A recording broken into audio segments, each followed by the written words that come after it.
Do you remember when I said Ulez wasn't about clean air?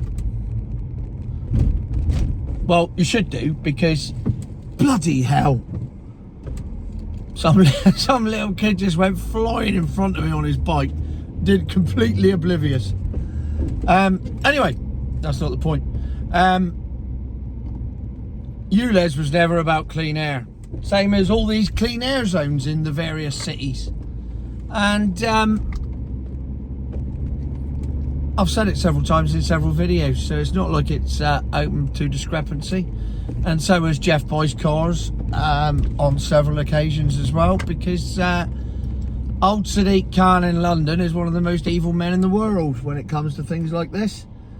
And it was never ever about anything other than stopping anybody but the rich from driving their cars around London, because they're the only people that are allowed to drive anymore, and the poor need to know their place. So Ulez came in and we all had to pay 17 quid for the privilege of just driving to Heathrow like I did the other day, unless you've got a Ulez compliant car such as a Bentley 6 litre W12 or the Lamborghini Aventador, which are all Ulez compliant. However, your 2 litre Audi diesel isn't, obviously, because the average man needs to know his place. And this is going to be a theme for this week, leading up to the budget, where everyone who's not super rich is basically a piece of shit in this country now. And it's a government policy to let you know, not just pretend that you mean something and then carry on. No, they're going to tell you exactly where you stand in society, and they're going to divide society up and make sure you know your place. So that's something to look forward to for the rest of the week, isn't it? Meanwhile, the milk floaters have been smug in their knowledge that they can drive in all the Ulez zones completely for free, because they are the saviours. The saviours of the planet, the saviours of the world, the saviours of the car industry, as they adopt to the EV world. And aren't they better than everyone else? Well, not if you're Sadiq Khan, because he hates everyone that's not super rich and part of his gang. So therefore, from 2025, EVs are paying the Ulez charge. That's right, the congestion charge that was bought in to get a cleaner air in London. Cleaner air, get rid of all those exhaust emissions. And if you bring exhaust emissions in, you must pay for the privilege. So I'm not quite sure where the exhaust emissions are coming from the milk floats. Oh, that's right, they don't have any, do they? I mean, obviously they do when they're being built, but you don't think about that. It's like the iPhone I'm using right now. You don't think about the fact it was made in a Chinese sweatshop by a child. You just use it. Same with your milk float. Don't tell me otherwise. That's what you do. So we're all as guilty as each other when it comes to that, except no one's smug about the fact that they've got an iPhone. So there you have it. It was never about the clean air. Exactly like we said years ago. It was never about the clean air. It's all about stopping you, Mr. Average and Mrs. Average, moving about as much as humanly possible. And if you want to move, you need to have money to be able to move. And if you're poor, just stay in your house and eat bugs. And every day, that premonition of by 2030 you'll be staying in your house, not going anywhere outside your 15-minute city and eating bugs, it's all coming true. Little bit, day by day, drip, drip, drip, till Thursday, when Rachel Reeves stands up and basically puts a samurai sword across every working man in Britain. And by working man, she's going to define what a working man is, because apparently if you rent a house out, you're not a working man.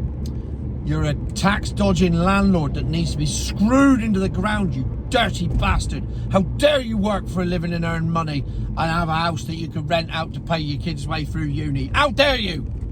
You need to know your place. This is socialist Britain now. Well, it's not really socialist, is it? It's more communism, because the rich will still be rich and the poor will still be poor. But everyone else in the middle will have a choice. you're either rich or poor. And if you can't afford to be rich, then you will be poor. So that's cleared that up. I'm glad we've cleared all that up. That's beautiful. So there you have it. Now, let's not say that the government, and in fact, let's not just say the UK government, the world's governments have been pushing the milk floats for the past 10 years. This is the future. This is what you're going to have to do. If you want to drive a car, you've got to drive one of these. And we'll give you all the tax breaks and all the incentives in the world to do it. And once we get people driving it, do you know what we're going to do? We're going to screw you over. So already, when you bought your milk float, if you bought one in the last 2 years, you didn't have to pay road tax. Next year, you're paying road tax. You didn't have to pay the expensive car tax. Brilliantly. Next year, you're paying the expensive car tax. You didn't have to pay Ulez. Next year, you're paying Ulez. You didn't have to pay VAT on public top-ups. You're paying VAT on public top-ups. They have literally pulled down the pants of everyone that bought a milk float thinking that they were going to save money. And they've said, you. Literally, you. We no longer care about what you think about us. We are just out to ruin your lives. And they're doing a brilliant job of it.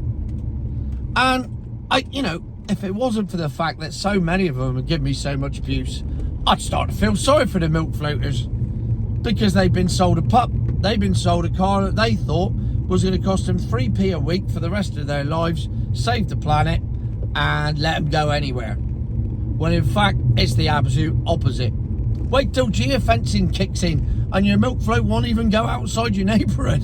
Then you really have bought a shit car. But there you have it. Ulez. And if it's Ulez now, right, that's Bristol, Bath, Glasgow, Birmingham, Manchester, and all those other Ulez zones that are all, whatever they call them, clean air zones. It's going to apply to all of them by 2025, not just London. You know that. And Claire Rayner's daughter, Angela, said on the news the other day, or some programme, I don't know, I've seen it on Twitter, that Ulez in London and the cities is just the start. It will, not might, will be rolled out to other places in Britain. So this is their model. This is their master plan. They're going to roll this out across the entire country. Every large major urban conurbation will be subject to Ulez. So you won't be allowed to drive your cars in any cities, any towns, your town, your city, wherever it is. They're going to bring it in. And if you do, you've got to do it at 20 mile an hour and pay 17 quid a day for the privilege of it. Oh, you guys catch bus. Except they've announced they're putting the bus fares up as well now. That £2 cap's going to be scrapped because they want to get people out of their cars and onto public transport. And now we're going to make you pay more for public transport, you pathetic peasants who can't afford a Range Rover 5 litre V8 and can't afford to drive it round London like Sadiq Khan does. Because you can't afford it, you're now going to be made to pay for it because you're a failure in life and he's not, and he's better than you. And genuinely, I believe that's what he thinks. I can come up with no other conclusion as to why anyone would behave in such a manner. So that's something to look forward to, isn't it? There we go. Monday, first day of the week. Ulez for milk floaters. Doom and gloom for everyone. And a budget to look forward to at the end of the week. Future my arse.